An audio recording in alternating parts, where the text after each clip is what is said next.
welcome you all once again. So far so good. We've done the first tutorial, the second, the third, the fourth, now the fifth, and now we're doing the sixth tutorial on CSS animation, and probably it's gonna be the last episode on CSS animation.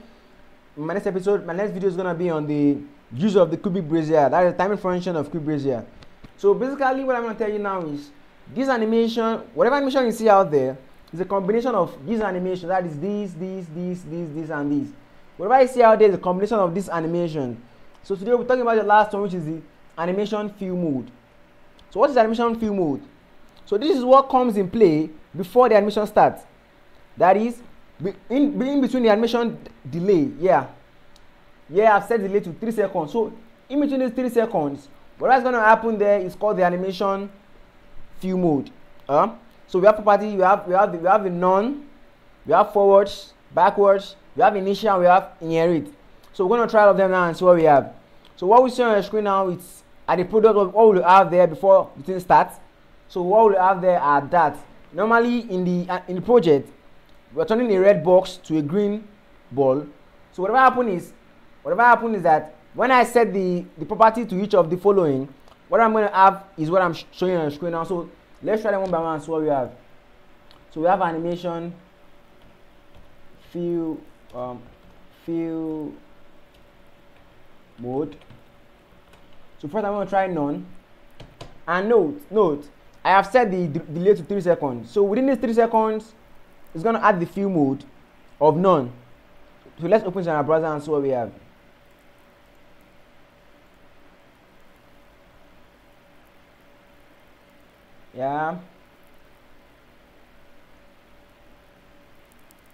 So as you can see now, I have a white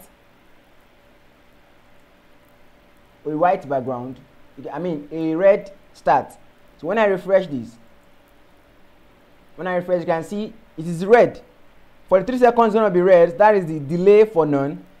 So I can change the value here to something else. So let me set the value to both. So at both also I have red.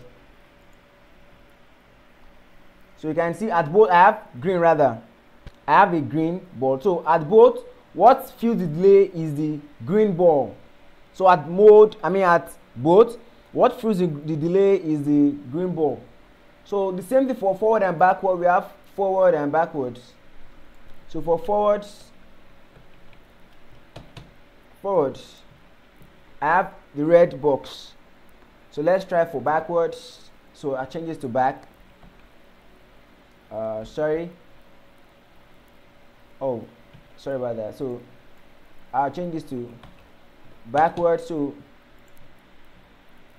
backwards also the green ball. So you can see that. So that is from the back. That is the final product from the back. So what we have initial, which is also red. Initial, which is also the red box. And the last one is the inherit. So inherit only works when you have another animation before this animation. Since there's no animation before this one, so inherit value will just be the initial keyframe, which is at 0%. That's what's going to happen. So what happened is, guys, the next class is going to be on cubic brazier, and what I'll do is after that cubic brazier, there's going to be a series of projects on what we can use this animation to do. So I hope you enjoyed the video. So go back to my lessons and feel free to scale from the first lesson, that's lesson 1, 2, 3, 4, 5, 6, to get more acquainted with it. So when you start doing projects, you can easily flow with us and have us do a project. So hope I've seen you in the next class. Thanks for watching. Like and subscribe. You can follow me on Facebook at CodeWithTux, on Twitter at CodeWithTux, and on Instagram at umosbis02. And I hope you enjoyed the video. Drop your comments in the comment box and ask your question. So I'll see you in the next class. Don't sleep on it.